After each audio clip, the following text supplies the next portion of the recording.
Mike, how would you describe the play of the Philadelphia Eagles right now? They suck. Wow. Yeah. I didn't have to watch. I wish I would have talked to you. Cleansing. It was a cleansing experience.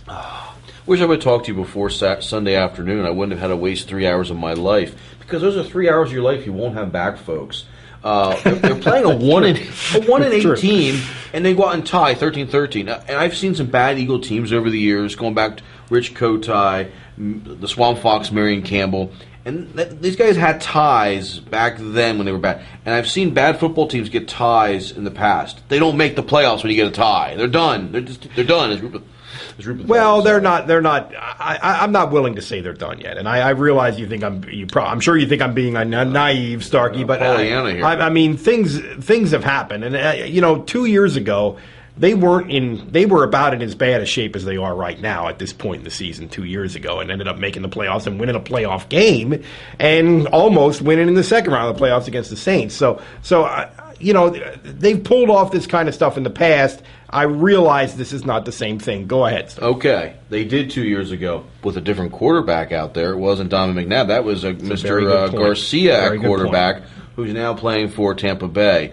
Under Donovan McNabb and Andy Reid, I don't see this turning around. That combination has been very successful in Philadelphia. They have 4 division titles. They've been to a Super Bowl. Andy Reid has more than 100 wins, the most successful Philadelphia Eagle coach ever. McNabb's got but the two of them together are not Bill Walsh and Joe Montana. They're not no. Chuck Noll and Terry Bradshaw here.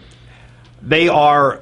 I think they're both good people, yes. And I think they both have had good careers. I think Andy Reid is a good coach. I think Don McNabb is a good quarterback. But you watch this team now, and the feeling is just overwhelming that this is played out. It's over. And it's run its course, and I think Andy Reid has this sort of stoic, stubborn belief in what he's doing, which at times has been a positive thing for the Philadelphia Eagles, but is not now, because you got to read the handwriting on the wall a little bit. Can you imagine the two of them, Andy Reid and Don McNabb, back together again next year? It's unthinkable. It's unthinkable to me that Andy Reid will be coaching this team next year. Okay, I can't imagine going through another season. Almost from a PR standpoint. I mean, people will be like physically attacking the building, in the Novacare complex down there, because Eagles fans, I mean, you know how they are. They're very passionate. It's run its course, and I realize that's not a real good explanation of it, but that's an overwhelming feeling that you get when you watch this. I think it's easier in this case to replace the player, the quarterback, than it is the coach. He's got a big contract. I think he can move McNabb. There was rumors last season of moving him to Chicago, and Chicago still doesn't have a great quarterback situation there. Here's my last question for you with this. If, by chance, in a week or two, they decide, we got to go see what we got with their backup Kevin Kolb, does that hurt the chances of trading McNabb in the offseason? Does he lose some of his value? And how hard is it to trade a McNabb when he is the face of the franchise when it comes to marketing? They invested a lot of time and money into this man over the years.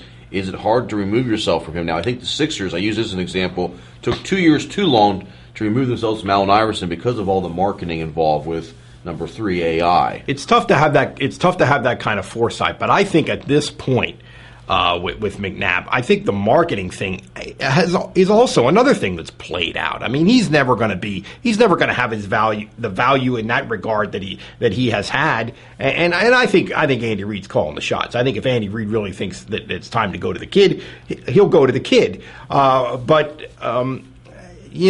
I think I think other teams in the league will understand that situation. Okay. I don't think it'll necessarily hurt him in terms of tradability. But again, something's got to break here. You can't continue like this. And I think we hit the absolute nadir on Sunday.